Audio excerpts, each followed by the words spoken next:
On Saturday, May 18th, 2018, the wedding of the century happened when Harry, Crown Prince of England and the Duke of Sussex, married Meghan Markle, an American actress who would later become the Duchess of Sussex. The royal family has always been a case study in culture and relevance, and this case was no different. Little did we know at the time, the matrimony of Prince Harry and Meghan Markle would soon be the initiation for one of the great cultural battlegrounds for the next decade. The two apparently were set up on a blind date after connecting on Instagram in 2016. Harry, the younger son of Princess Diana, who therefore had no shot to be the King of England, had all the trappings of success one could want. He was famous, rich, and waited on by nature of his birthright. He had to do absolutely nothing to gain status. It was conferred upon him from the moment of his birth. This is the advantage of royalty, as it turns out. It shields you, at least in theory, from all pretenses of criticism and scrutiny. It is the very definition of entitlement. What you say goes, and damned by anyone who says otherwise. And the wedding reflected that entitlement. Some estimated that the total cost of the wedding to be floating around a whopping 32 million British pounds. Tourism revenues for the British economy to celebrate the occasion were estimated at an astounding 1 billion pounds. Meghan and Harry were, perhaps rightly, treated as a prince and princess should, like royalty. The British monarchy has always been a fascination to a good number of people. It's in our social fabric, our tabloids, our television shows. However, after the wedding, things began to fall apart quite rapidly. Meghan, a celebrity by nature, was always looking for a way to get more famous, to increase her cultural relevancy. The way she chose to do that was to marry the dunce of the British royal family, her husband, Prince Harry. Remember, even though Harry was impressive due to his stock, in some people's eyes, he was far from an impressive person. He wasn't particularly handsome. He couldn't speak that well. He didn't seem very sharp to anyone he talked with. His draw, the only draw, was that he was royalty. Meghan Markle, a shallow and vain person whose only desire was more of her existing vanity, saw this and pounced. Does she love Prince Harry? I'm sure she does, at least a little bit. That's what tends to happen in a marriage. The passionate love fades, the companionate love blossoms. I don't think they openly despise each other, at least, such as Bill and Hillary Clinton and Barack and Michelle Obama. At least that's something. But that was never the draw of Prince Harry to Meghan Markle. Fame was. How do we know this? Well, because her inner nature, the dark triad, fame-seeking darkness, came out immediately after the wedding bells quieted, of course. As soon as the tone of the wedding settled down, Markle began to sow seeds of division inside the royal family, slowly worming her way not to become another Princess Diana or Kate Middleton, but rather a Marie Antoinette. The biggest lever she used to promote this division was her aloof husband, Prince Harry. Harry dutifully did what all cucked men do, whatever their wife says, without argument. Whatever spine he had was immediately extracted and replaced with whatever Meghan had to say about anything. If you notice their interviews, it's her that does all the talking. She wears the pants in this family. Whatever she says goes. It's the classic case of Ahab and Jezebel, a passive and weak man marrying a nefarious woman, only to have that same woman destroy everything around him. Her playbook was simple: do everything to upend the tradition of the royal family to enrich herself for power and profits. She began to tell all about the quote-unquote restrictiveness and the quote-unquote traditionalism of the royal family. She openly called them, her new in-laws, racists. She wouldn't let them see their children. In 2020, they stepped down as quote-unquote working royals, whatever that means, and moved back to California. All of this was done for one purpose, and one purpose only: to grab attention. Meghan and Harry became the most famous celebrity couple in the world overnight. They had quite literally billions of eyes trained on them at all times. As the saying goes, there is no such thing as bad publicity. They had every advantage towards them. They came from privileged and used it to lay the foundation for an empire of their own, one further from the British monarchy than one ever thought possible. That foundation was called Archewell Productions, a film and television company founded and run by Meghan Markle that served to quote-unquote elevate women. She pitched shows about girls meeting famous women from history, such as Harriet Tubman. They filmed themselves on 2 different Netflix sets and series and films. She launched a podcast called Archetypes, which served to interview more famous women.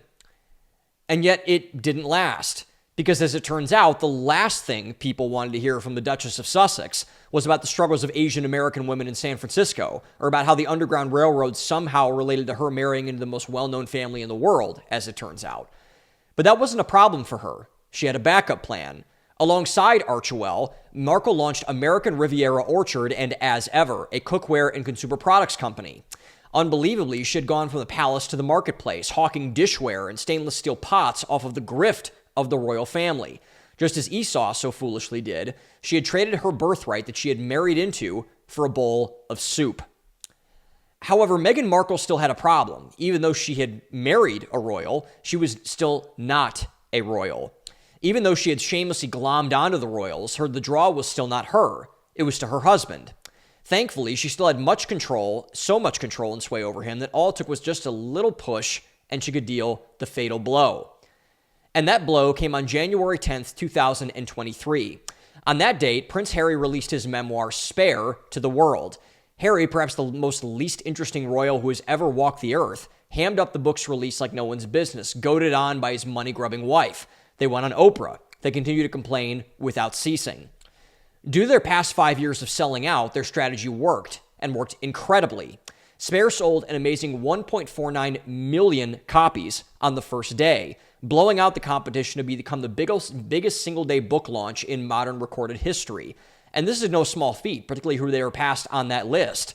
The four rounding out the top five were Barack Obama, Michelle Obama, Bill Clinton, and George W. Bush, in that order. Three of whom being formerly known as the most powerful man in the world, and the other being married to one, in addition to her being seen as more than likely the most famous woman on the face of the earth, not named Meghan Markle. Now, even though Harry and Meghan once again had every single possible advantage in the world, this is still an amazing feat. Breaking a world record, particularly in regards to book sales in that lane of competition, is nothing to sneeze at. When David Goggins broke the pull-up record in 2013 by doing over 4,018 hours, that was impressive. When Cameron Haynes' living legend of his son Truett shattered it by doing 8,000 in the same time frame last year, that was even more so. It's hard to break a world record, let alone to break a competitive world record. When Harry and Meghan climbed the seemingly insurmountable mountain of beating out the book sales of the Obamas, Clintons, and Bushes, everyone thought it would be impossible to even try to break it. Except for one person. On August 16th of this year, that record that Meghan Markle and Prince Harry thought would never be broken was not just broken, but shattered by a man who had come out of nowhere less than 5 years ago, Alex Hormozi. Hormozi, who has now become somewhat of a living legend in the business world, particularly for young people, young men especially, is something unlike we've ever seen, particularly in this space. For those who are unfamiliar with the Alex Hormozi origin story, let me sum it up for you.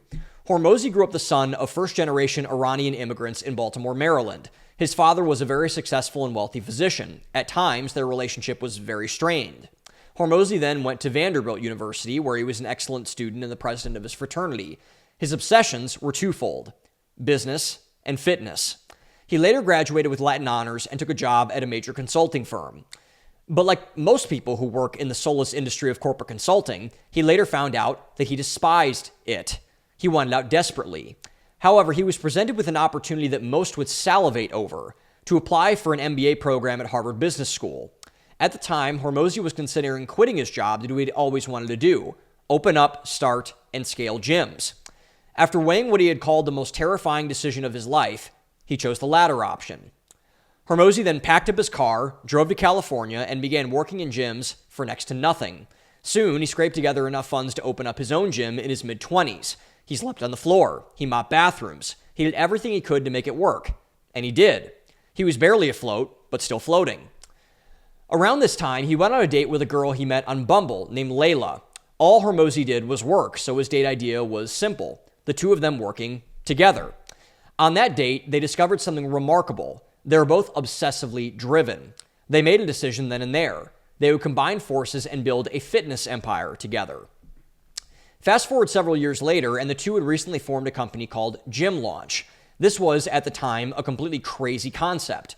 This was before COVID, before what we called the quote-unquote creator economy became a thing.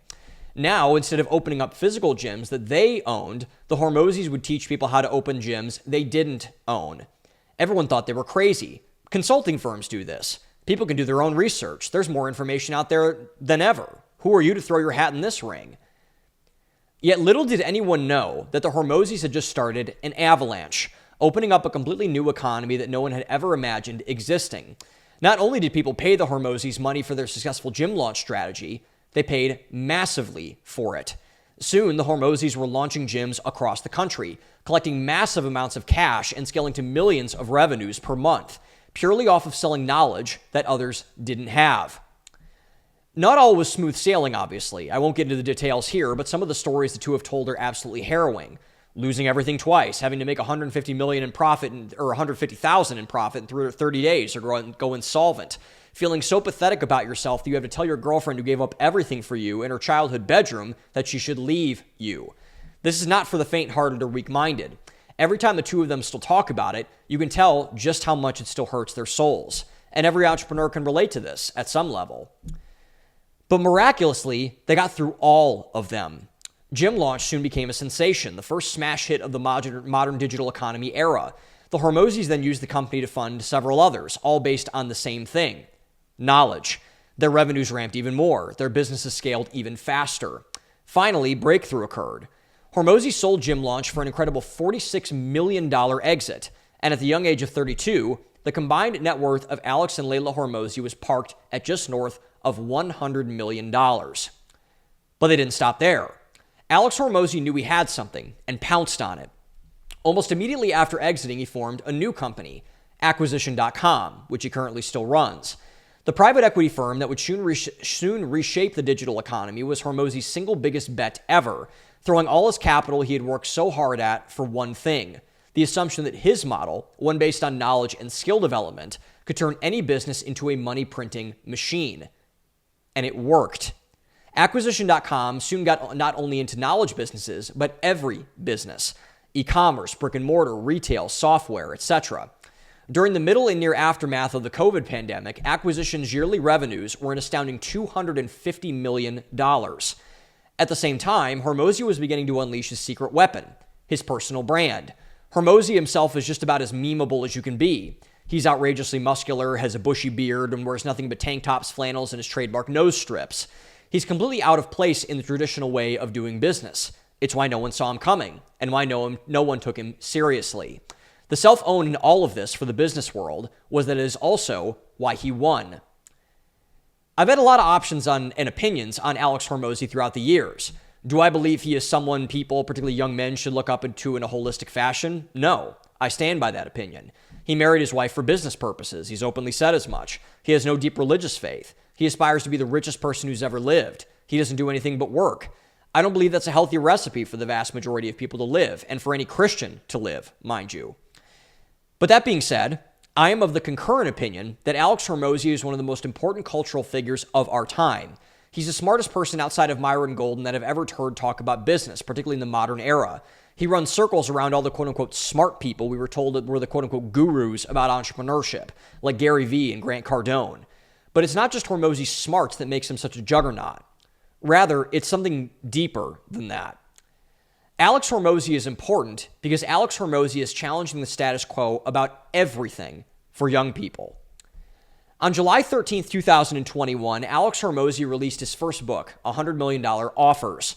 The book, a lampoonish caricature of a textbook complete with doodles and wide spacing, was the exact format of how Hormozi had structured every single one of his companies. He held nothing back about how to create, in his words, quote-unquote, offers so good that people feel stupid saying no. It broke the internet and was the gateway to making him more relevant and popular than he already was. 2 years later, he followed up that effort with his second book, $100 Million Leads, focused on content and marketing, his personal specialty. To launch the book, Hormozi pulled off one of the largest webinars ever, in which he sold the books as well as several other add-ons. It was an absolute triumph and made Hormozi a superstar. He broke every single rule again and still won. But he was not to be outdone. A little over 2 weeks ago, Hormozi hosted another webinar for his third book, $100 Million Money Models, which showed people how to structure a business so that it will never run out of cash. But this is no ordinary webinar meant to just promote Alex Hormozi and his new book. Instead, Hormozi had a target in mind, someone he wanted to crush, someone who, probably still, has never even heard of him. Prince Harry.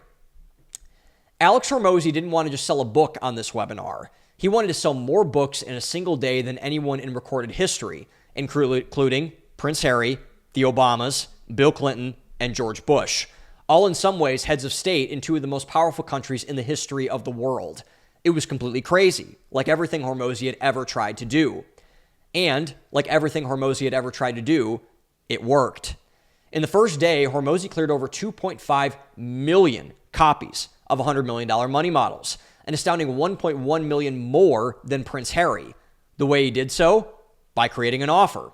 Framing it as a way to get access to a new AI software, several other unreleased books, and a free trial of his community platform school, Hormozi offered it up to anyone on the webinar for $6,000. In exchange, he would donate 200 books to entrepreneurs across America to give back to what he had given them so much, what had given him his start: knowledge. He made a bet that everyone in the trenches, all the entrepreneurs, would feel the same. And we agreed with him. And I agreed with him, because I was one of the ones who bought it. So why does Alex Hormozi matter? Not because he pulled off the greatest book launch event in history. Not because he's a perfect man. Not because he's got a great shot at becoming the wealthiest man in the history of the world one day. It's for one reason, and one reason only. He has shown more than anyone that traditionalism in terms of business, career, and education are all but dead, empty vessels. The game is officially changed. If you don't change with it, you'll be lying dead among the rest of them very soon. Alex Hormozi and the digital economy that he pioneered is showing us that everything we thought we knew about everything can be rewritten. Should we go to college? Is getting an MBA worth it? What should I do in my career? How should I invest my money? Is venture capital just a grift? Is saving for retirement even worth it? All of these questions, once thought to be rock solid in their answers, are now officially up for grabs. And this is a good thing. There are no sacred cows. Everything can be questioned, particularly if those institutions no longer serve the people that they claim to serve anymore. So much about business, education, entrepreneurship, and things surrounding them are outdated at the most charitable and flat wrong at their most blunt. Alex Hormozi is the canary in the coal mine for all of it. Most importantly, with all of this, Alex Hormozi is doing something far more important. He's showing people how to dream big again. This is something we've lacked, particularly among young people, for a very long time. We've successfully choked all the ambition out of our younger generations, of our pioneer class. Our cultural malaise is very real. But Alex Hormozi and people like him show us that it doesn't have to be. We'd be wise to heed his example and charge after him into the fray to create the future that we want.